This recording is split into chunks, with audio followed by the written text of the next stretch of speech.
Welcome to the Property Code. I am Nick, and today we are answering one of the most searched and most misunderstood questions across the United States as we move into 2026. What is investment and how to invest? People are typing phrases like how to start investing, how to grow money, where to invest safely, beginner investing explained, and how to build wealth step by step. The demand is not coming from Wall Street.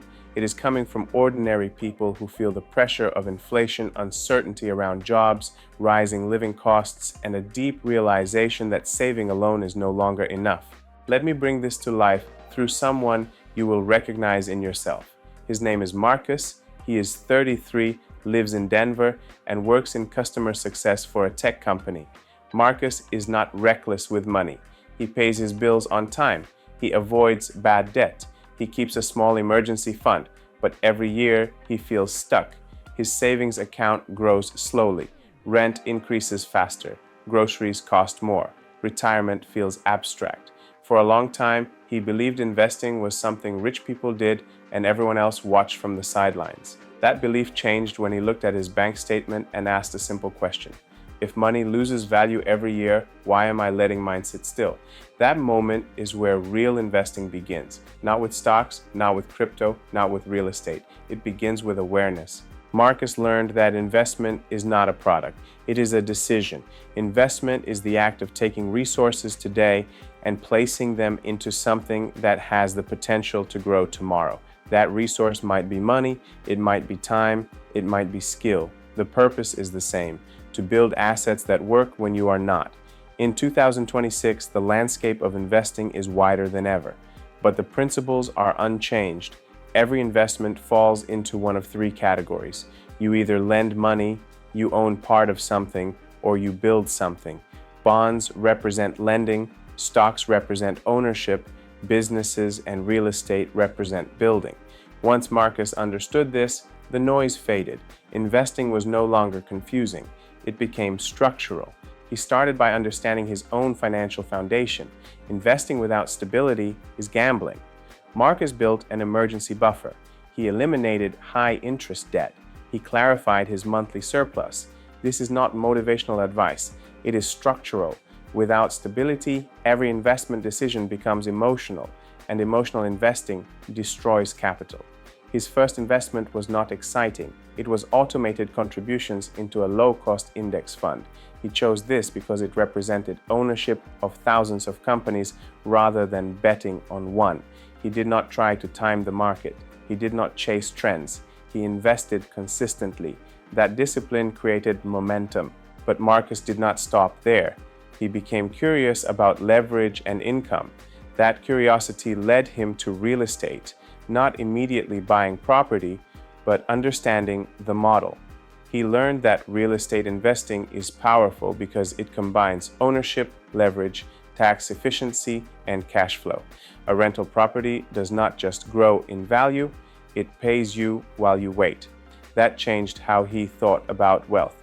At the same time, Marcus explored the digital economy. In 2026, intellectual assets are investments too.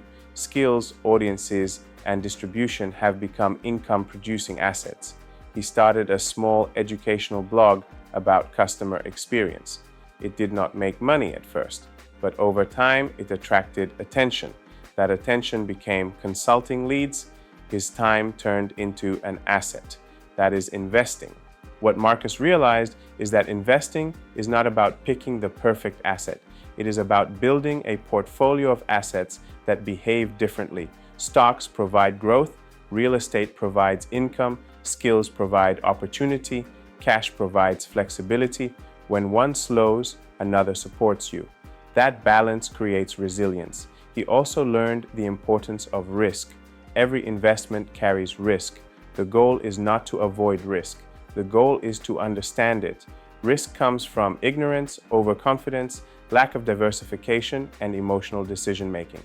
In 2026, technology gives investors more data than ever, but data without discipline still leads to poor outcomes.